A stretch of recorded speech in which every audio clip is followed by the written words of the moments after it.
সদ্য সমাপ্ত ত্রয়োদশ জাতীয় সংসদ নির্বাচনোত্তর জাতীয় সংসদ এবং চলমান রাজনীতির গতিধারার দিকে লক্ষ্য রাখলে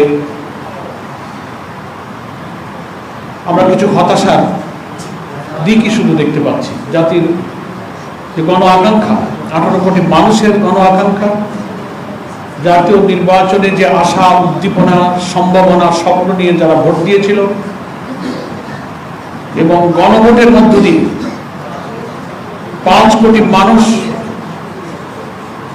বিদ্যমান রাষ্ট্র ব্যবস্থা সংস্কারের মধ্য দিয়ে একটি নতুন রাষ্ট্র কাঠামোর মাধ্যমে দেশকে দলীয়করণ, দুর্নীতি, সন্ত্রাস, কর্তৃত্ববাদী শাসন, চাঁদাবাজি এবং একক ব্যক্তির হাতের কর্তৃত্বের শাসন থেকে মুক্ত করে ক্ষমতার ভারসাম্য তৈরি করে দেশের উন্নয়ন এবং অগ্রগতির যে স্বপ্ন দেখেছিল সে স্বপ্ন আগে পূরণ হয়নি।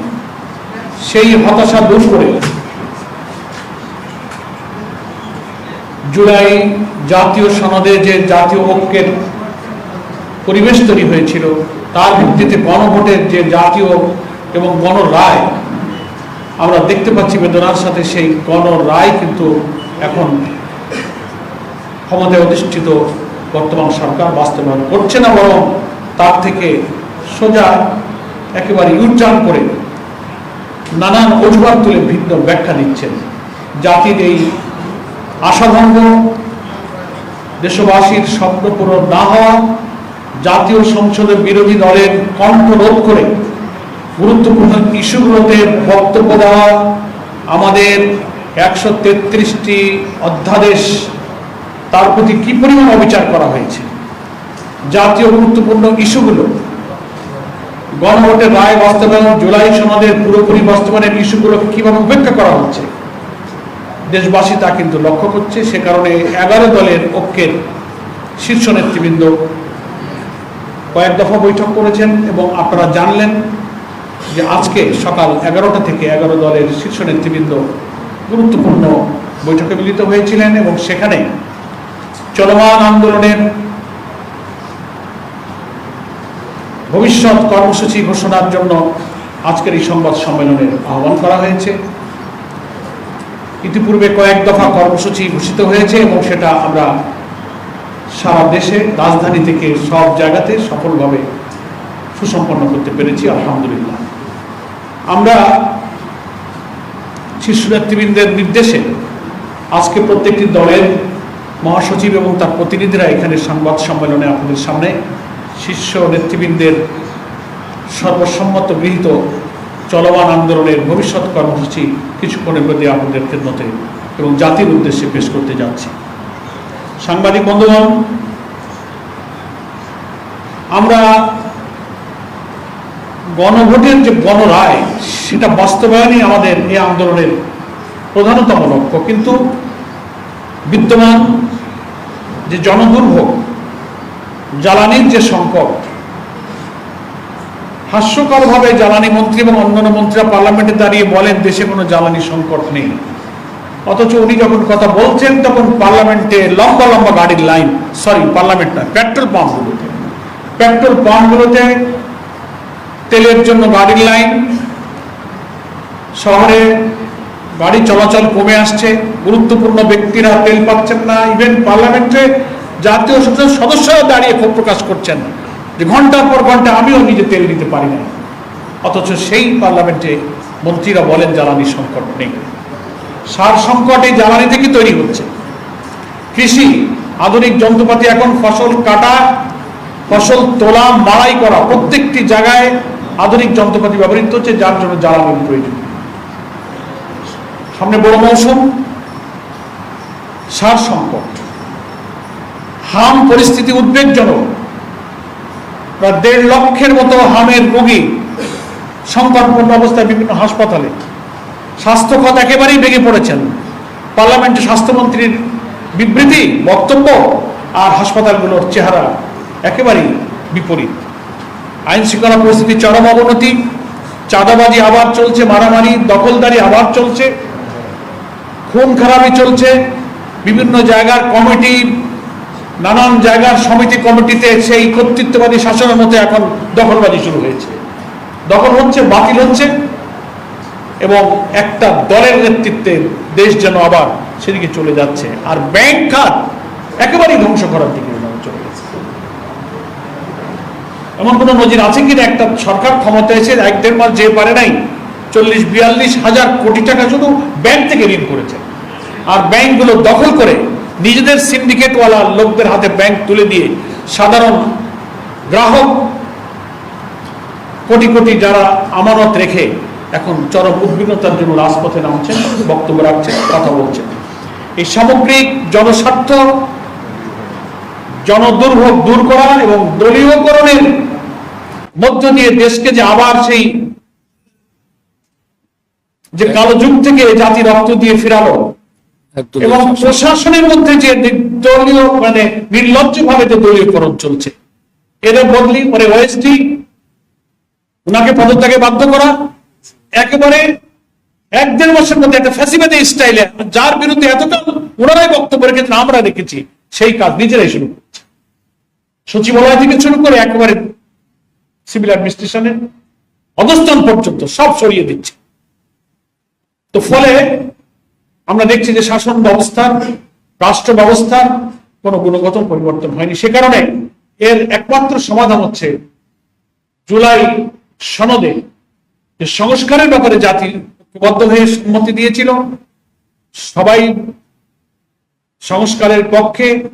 জুলাই সনদে আমরা স্বাক্ষরকারী যে দলগুলো ছিলাম, প্রত্যেকটি কথা জুলাই সনদের সবকিছুই পুরোপুরি বাস্তবায়ন করা ছাড়া এর যে আইনি ভিত্তি, আমাদের সংবিধান সংস্কার পরিষদের অধিবেশন আহ্বান, এবং সেটাকে এই জুলাই সনদকে আইনে রূপান্তরিত করে সংবিধানের অংশ হিসেবে যুক্ত করা, এই ছাড়া আমাদের সামনে আর কোনো সমাধান নেই। সেই জন্য সমাজের সাংবাদিক বন্ধুগণ, সেই গণভোটের গণরায় বাস্তবায়নের জন্য আমরা চলমান আন্দোলনকে এগিয়ে নিয়ে যাওয়ার জন্য আমরা পরবর্তী দফার কর্মসূচি আজকে ঘোষণা করছি, যা কিছুক্ষণ পূর্বে আমাদের শ্রদ্ধেয় শীর্ষ নেতৃবৃন্দ এই কর্মসূচির ব্যাপারে একমত পোষণ করেছেন। আমাদের এই আন্দোলন ইনশাআল্লাহ চলবে দফায় দফায়। শীর্ষ নেতৃবৃন্দ পরিস্থিতির আলোকে এই গণভোটের গণরায় বাস্তবায়ন শীর্ষে, আর প্রত্যেকটি সময়ের চলমান জনদুর্ভোগ সম্পর্কে আন্দোলনও আমাদের ইস্যুতে থাকবে। আমরা সেই কর্মসূচিগুলো আপনাদের কাছে একে একে ঘোষণা করছি। আমরা আপাতত এই দফায় 18ই এপ্রিল থেকে আগামী 2রা মে পর্যন্ত আমরা এই পরবর্তী দফার কর্মসূচি এক এক করে বলছি। 18ই এপ্রিল থেকে 2রা মে পর্যন্ত যে কর্মসূচি আমরা আজকে শীর্ষ নেতৃবৃন্দের সিদ্ধান্ত পেয়েছি সেটাই আমরা বলছি। প্রথম, 18ই এপ্রিল শনিবার 11 দলের উদ্যোগে রাজধানী ঢাকায় গণমিছিল অনুষ্ঠিত ইনশাআল্লাহ। 2 নম্বর, দ্বিতীয় কর্মসূচি 25শে এপ্রিল সকল বিভাগীয় শহরে, সেদিনও শনিবার, 25শে এপ্রিল শনিবার সকল বিভাগীয় শহরে গণমিছিল, ঢাকা ব্যতীত। ঢাকায় যেহেতু আমাদের 18 তারিখে হয়ে যাচ্ছে, ঢাকার বাইরের সকল বিভাগীয় শহরে 25শে এপ্রিল শনিবার গণমিছিল হবে 11 দলের উদ্যোগে। তৃতীয়, মে মাসের 2 তারিখ 2রা মে, সেদিনও শনিবার, প্রত্যেকটি জেলা হেডকোয়ার্টারে জেলা 11 দলের উদ্যোগে বিশাল বিশাল গণমিছিল জেলা সদরে অনুষ্ঠিত হবে। এবং 18 থেকে 2রা মে পর্যন্ত এই যে মাঝখানের দিনগুলোতে প্রত্যেকটি বিভাগীয় শহরে এবং গুরুত্বপূর্ণ জেলা শহরগুলোতে সেমিনার অনুষ্ঠিত হবে গণভোটের রায় বাস্তবায়নের দাবিতে। তাদের সৃষ্ট যে রাজনৈতিক সংকট, সংবিধানের অপব্যাখ্যা এবং জাতীয় সংসদে বিরোধী দলের দাবি, তাদের নোটিশ, সবকিছু উপেক্ষা করে কর্তৃত্ববাদী শাসনের দিকে যে ধাবিত হচ্ছে তার বিরুদ্ধে বিদগ্ধ প্রবন্ধকাররা প্রবন্ধ লিখবেন, বিদগ্ধ আলোচকরা আলোচনা অংশ নেবেন। প্রত্যেকটি বিভাগীয় শহর এবং গুরুত্বপূর্ণ জেলা সদরে 18 থেকে আগামী 2রা মে পর্যন্ত, 18 এপ্রিল থেকে লিফলেট বিতরণ এবং সেমিনারের আয়োজন চলবে জেলায় জেলায় এবং বিভাগে। এর পরবর্তী ধাপে এই কর্মসূচির পর আমরা শীর্ষ নেতৃবৃন্দের কাছ থেকে সিদ্ধান্ত পেয়েছি যে বাংলাদেশের প্রত্যেকটি বিভাগীয় শহরে 11 দলের উদ্যোগে সেই বিভাগের অধীন সমস্ত জেলার 11 দলের যৌথ সহযোগিতা এবং ব্যবস্থাপনায় বিশাল বিশাল সমাবেশ অনুষ্ঠিত হবে বিভাগীয় সদরগুলোতে এই 2রা মের পর থেকে। সেই শিডিউলটা আমাদের লিয়াজো কমিটি অবিলম্বেই বসবেন এবং তার সুনির্দিষ্ট তারিখগুলো ওনারা ঘোষণা করবেন। 12টি সিটি কর্পোরেশন এবং বিভাগীয় সদর মিলে এই বিভাগীয় সদরগুলোতে সমাবেশ অনুষ্ঠিত হবে। সেখানে 11 দলের প্রত্যেকটি দলের শীর্ষ নেতারা এই বিভাগীয় শহরের এই সমাবেশগুলোতে ইনশাআল্লাহ উপস্থিত। এটা হচ্ছে 2রা মের পর থেকে আমাদের লিয়াজো কমিটি একটা শিডিউল তৈরি করবেন, নির্দিষ্ট দিনক্ষণ কোন দিনে কোন সিটি কর্পোরেশন বা বিভাগীয় শহরে হবে এই দিনক্ষণ লিয়াজো কমিটি অচিরেই দেশবাসীর কাছে সাংবাদিক ভাইদের মাধ্যমে ঘোষণা করবেন এবং এইগুলো শেষ হওয়ার পর এটা শিডিউল আপনারা জানতে পারবেন দিনক্ষণ। তারপর পরিকল্পনা নেওয়া হয়েছে যে এই রাউন্ড করে আসার পরে রাজধানীতে 11 দলের উদ্যোগে একটা বিশাল জাতীয় মহাসমাবেশের আয়োজন করে শীর্ষ নেতৃবৃন্দ পরবর্তী দফার কর্মসূচি ইনশাআল্লাহ ঘোষণা। আমি আশা করি আপনাদের কাছে আমাদের আজকের 11 দলের শীর্ষ নেতৃবৃন্দের সর্বসম্মত চলমান আন্দোলনের পরবর্তী কর্মসূচিগুলো ঘোষণা করতে পেরেছি। যদি কারোর কাছে স্পষ্ট থাকে আপনারা প্রশ্নের মাধ্যমে পরিষ্কার করে নিতে পারবেন। আপনাদের সকলকে ধন্যবাদ।